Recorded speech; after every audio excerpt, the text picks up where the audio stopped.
নমস্কার। আজ 22শে শ্রাবণ। আজ কবিগুরুর চলে যাওয়ার দিন। আজ আমরা আমাদের এই মহলা কক্ষে কবিতা, নাচ, গানের মাধ্যমে তাকে শ্রদ্ধা জানাবো। এখন থেকে আর কিছুটা সময় আমরা তাকে স্মরণ করি। আপনারা আমাদের সাথে থাকুন।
দিনটা ছিল 1941 সনের ঝড়ো ঝড়ো অথচ মুখ 7ই অগস্ট, যার বাংলা নাম 22শে শ্রাবণ।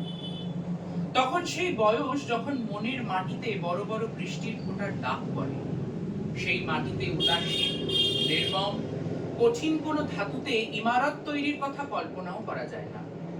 সেই বয়স, সেই সময়। জানতাম তিনি কলকাতায় আনিত, চেতনা অচেতনার মাঝের চৌকাঠে অনিশ্চিত অবস্থায় আচ্ছন্ন। প্রতিদিন তার স্বাস্থ্য সমাচার সংক্রান্ত পত্রিকা বের হয়, আর তার উপর তখন হুমড়ি খেয়ে পড়ি আমরা, যারা দূরবাসী, আচার্য দ্রোণের একলব্য শ্রেণীর। কুয়াশা কেটে ছেটে মাঝে মাঝে যেমন কাঞ্চনজঙ্ঘার রৌদ্রাভ শুভ্র রূপ দেখা দেয়, তখনও তেমনই চলছে মুখে মুখে রচনা, প্রায় প্রত্যহ একটি। অবিশ্বাস্য সেই সব ঘটনার সাক্ষী তখনকার প্রভাতী পত্রিকাগুলির কয়েকটি সংখ্যা। আর অজ্ঞাত অগণিত আমরা কি তখনও প্রত্যাশা করছি না যে পরমাশ্চর্য কোনো প্রত্যাবর্তন ঘটবে, কিংবা সত্যবানের মতো তারও প্রাণ প্রত্যর্পণে বাধ্য হবেন একালের সেই মৃত্যু অধিপতি? জীবন মরণের সীমানা ছাড়িয়ে কম্পিত পায়ে তিনি তো আগেও এসে দাঁড়িয়েছিলেন প্রান্তিক এক বিন্দুতে, কিন্তু ফিরেও তো এসেছিলেন আবার। ইতিহাস কি নিজেকে আবৃত্ত করতে পারে না আবার? পারে হয়তো, করেনি। খবরের কাগজের বিশেষ মস্করণেই অমোঘ সত্যকে শিরোধার্য করে উঠে এলো রবি অস্তমিত। মুহূর্তে সব কাজ থমকে গেল। স্কুল কলেজ শূন্য, কলকাতা শহর উপচে পড়ল রাস্তায়, রাজকার্য অর্থহীন হয়ে গেল। উকিলের সামলা, পাদ্রির আলখাল্লা, হলুদ আর গেরুয়া রঙের উত্তরীয়, গোল টুপি, বাঁকা টুপি, পাগড়ি, কেউ চলছে, কেউ ছুটছে, কেউ বা দাঁড়িয়ে আছে চুপ করে। থেকে থেকে ঝাঁকে ঝাঁকে বৃষ্টি তার যাওয়ার পথটা ধুলিহীন করে দিচ্ছে। ঢেউয়ের পর আসছে ঢেউ, সেই ঢেউ সামনে গিয়ে ছড়িয়েও যাচ্ছে। সেই ঢেউয়ের চূড়ায় তুলায় ফেনায় ফেনায় মহামান্য নেতা থেকে সামান্য মানুষে মানুষে গড়া জনতা মিলেমিশে একাকার। তারই মধ্যে শয়ান বনস্পতিকে বহন করে নিয়ে গেল একদল লোক। কিংবা সবার আগে ওই যে তিনি নিজেই বুঝি চলেছেন, চলে গেলেন। এমন নয় যে অকাল মৃত্যু, এমন নয় যে অপ্রত্যাশিত, কিন্তু কঠিন মাটি ফেটে গিয়ে গহ্বর খুলে গেল। রবীন্দ্রনাথ নেই। কে আমাদের ভালোবাসবেন, শাসন করবেন, কাকে আমরা উত্তপ্ত করব সেসব তুচ্ছ দাবি নিয়ে, যা শুধু তাঁরই হাতে রত্ন হয়ে উঠত? স্বদেশের সংকটের সময় আমাদের পরামর্শ দেবেন কে? তর্কযুদ্ধ মিটিয়ে দেবেন কে? আমাদের নবজাত সন্ততিদের নামকরণ করবেন? এতক্ষণ শক্ত ছিলাম, না পারছি সদ্যসৃষ্ট শূন্যতাকে পূরণ করতে, না আছে শক্তি তবু শূন্য শূন্য নয় বলতে। কিন্তু যেই চোখে পড়লো টেবিলের উপরে রাখা তার সঞ্চয়িতা কাব্য সংকলন, সেই মুহূর্তে নিজেকে আর ধরে রাখা গেল না। একটা আঘাত ভেতরটাকে আমূল কাঁপিয়ে দিয়ে গেল, যেন ওই দেখাটুকুরই অপেক্ষায় ছিলাম। প্রয়োজন ছিল sweet my child I give for thee বলে ভেঙে পড়া জন্য। কতবার পড়া তার কবিতাগুলোকে মনে হলো অনাথ, পিতৃহীন। স্রষ্টার অন্তর্ধানে তার সৃষ্টি কি করুন। আস্তে আস্তে টের পাচ্ছি মনের দিগন্তে কালো কোমল ছায়ায় ঢেকে যাচ্ছে। সূর্য গ্রাসের আগে যেমন ঢাকে। অঝোর বর্ষণ তখন আর বাইরের প্রকৃতিতে নেই, সে ঠাঁই নিয়েছে ঘরে ঘরে, টলমল মনির পর মনি।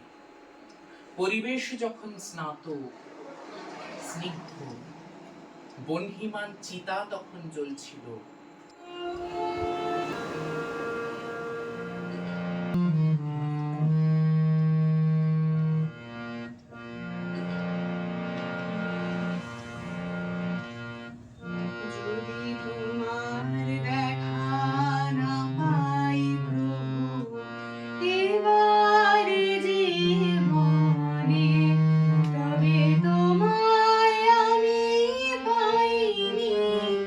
যেন সে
মাঝে মাঝে তব দেখা পাই, ক্ষণিক আলোকে আখির পলকে তোমায় যবে পাই দেখিতে, ক্ষণিক আলোকে আখির পলকে তোমায় যবে পাই দেখিতে, হারাই হারাই সদা হয় ভয়, হারাই আখিরি চকিতে,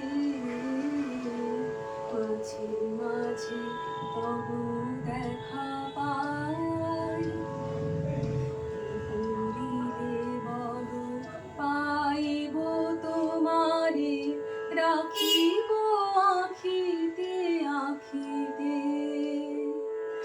এত প্রেম আমি কোথা পাবো না, তোমারে হৃদয়ে রাখিতে, আর কারো পানে চাহিব না, করিব হে আমি প্রাণপণ, আর কারো পানে চাহিব না, করিব হে আমি প্রাণপণ, তুমি যদি বলো এখনি করিব বিষয় বাসনা বিসর্জন, মাঝে মাঝে তব দেখা পাই, চিরদিন কেন পাই না, মাঝে মাঝে তব দেখা পাই। রথযাত্রা। রথযাত্রার দিন কাছে, তাই রানী রাজাকে বললে, চলো রথ দেখতে যাই। রাজা বললে, আচ্ছা। ঘোড়াশাল থেকে ঘোড়া বেরোলো, হাতিশাল থেকে হাতি, ময়ূরপঙ্খী যায় সারে সারে, আর বল্লভ হাতে সারে সারে সিপাহী শান্তি, দাস দাসী দলে দলে পিছে পিছে চলল। কেবল বাকি রইল একজন, রাজবাড়ির ঝাঁটার কাঠি পুড়িয়ে আনা তার কাজ। সর্দার এসে দয়া করে তাকে বললে, ওরে তুই যাবি তো আয়। সে হাত জড়ো করে বললে, আমার যাওয়া ঘটবে না। রাজার কানে কথা উঠল, সবাই সঙ্গে যায়, কেবল সেই দুঃখীটা যায় না। রাজা দয়া করে মন্ত্রীকে বললে, ওকেও ডেকে নিও, রাস্তার ধারে তার বাড়ি। হাতি যখন সেখানে পৌঁছলো, মন্ত্রী তাকে ডেকে বললে, ওরে দুঃখী, ঠাকুর দেখবি চল। সে হাত জড়ো করে বললে, কত চলবো, ঠাকুরের দুয়ার পর্যন্ত পৌঁছনো এখন সাধ্য কি আমার আছে? মন্ত্রী বললে, ভয় কি রে তোর, রাজার সঙ্গে চলবি। সে বললে, সর্বনাশ, রাজার পথ কি আমার পথ? মন্ত্রী বললে, তবে তোর উপায়? তোর ভাগ্যে কি রথযাত্রা দেখা ঘটবে না? সে বললে, ঘটবে বই কি, ঠাকুর তো রথে করেই আমার দুয়ারে আসেন। মন্ত্রী হেসে উঠল, বললে, তোর দুয়ারে রথের চিহ্ন কই? দুঃখী বললে, তার রথের চিহ্ন পড়ে না। মন্ত্রী বললে, কেন বলতো? দুঃখী বললে, তিনি যে আসেন পুষ্পরথে। মন্ত্রী বললে, কই রে সেই পথ? দুঃখী দেখিয়ে দিল, তার দুয়ারের দুই পাশে দুটো সূর্যমুখী ফুটে আছে। রবীন্দ্রনাথ ঠাকুরের সোনার তরী। গগনে গরজে মেঘ, ঘন বরষা, কুলে একা বসে আছি, নাহি ভরসা। রাশি রাশি ভাড়া ভাড়া, ধান কাটা হলো সারা, ভরা নদী ক্ষুরো ধারা, খর বরষা। কাটিতে কাটিতে ধান এলো বরষা। একখানি ছোট ক্ষেত, আমি একেলা, চারিদিকে বাঁকা জল, করিছে খেলা। পরপারে দেখি আঁকা, তরু ছায়া মশি মাখা, গ্রামখানি মেঘে ঢাকা, প্রভাত বেলা। এপারেতে ছোট ক্ষেত, আমি একেলা। গান গেয়ে তরিবে কে আসে পারে, দেখে যেন মনে হয় চিনি উহারে। ধরা কালে চলে যায়, কোন দিকে নাহি চায়, ঢেউগুলি নিরুপায় ভাঙে দুধারে। দেখে যেন মনে হয় চিনি গুহারে। ওগো তুমি কোথা যাও, কোন বিদেশে, বারেক ভিড়াও তরি কুলেতে এসে। যেও যেথা যেতে চাও, যারে খুশি তারে দাও, শুধু তুমি নিয়ে যাও ক্ষণিক হেসে। আমার সোনার ধান কুলেতে এসে। যত চাও তত লও তরণী পরে, আর আছে? আর নাই, দিয়েছি ভরে। এতকাল নদী কূলে যাহা লয়ে ছিনু ভুলে, সকলই দিলাম তুলে থরে বিথরে। এখন আমারে লও করুণা করে। ঠাই নাই, ঠাই নাই, ছোট সে তরি, আমারই সোনার ধানে গিয়েছে ভরি। শ্রাবণ গগন ঘিরে ঘন মেঘ ঘুরে ফিরে, শূন্য নদীর তীরে রহিনু পরি। যাহা ছিল নিয়ে গেল সোনার তরি।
শ্মশান হতে বাপ ফিরে এলো। তখন 7 বছরের ছেলেটি গা খোলা, গলায় সোনার তাবিজ, একলা গলির উপরকার জানলার ধারে। কি ভাবছে সে আপনি জানেন না। সকালের রৌদ্র সামনের বাড়ির নিম গাছটির আগডালে দেখা দিয়েছে। কাঁচা আমওয়ালা গলির মধ্যে এসে হাত দিয়ে দিয়ে ফিরে গেল। বাবা এসে খোকাকে কোলে নিলে খোকা জিজ্ঞাসা করলে, মা কোথায়? বাবা উপরের দিকে মাথা তুলে বললে, স্বর্গে। সে রাত্রে শোকে শ্রান্ত বাপ ঘুমিয়ে ঘুমিয়ে ক্ষণে ক্ষণে গুমড়ে উঠছে। দুয়ারের লণ্ঠনের মিটমিটে আলো, দেওয়ালের গায়ে একজোড়া টিকটিকি, সামনে খোলা ছাদ। কখন খোকা সেইখানে এসে দাঁড়ায়। চারিদিকে আলো নেবানো, বাড়িগুলো যেন দৈত্যপুরীর পাহারাওয়ালা দাঁড়িয়ে দাঁড়িয়ে ঘুমোচ্ছে। উলঙ্গ গায়ে খোকা আকাশের দিকে তাকিয়ে, তার দিশেহারা মন কাকে জিজ্ঞাসা করছে, কোথায় স্বর্গের রাস্তা? আকাশে তার কোনো সাড়া নেই, কেবল তারায় তারায় বোবা অন্ধকারের চোখ।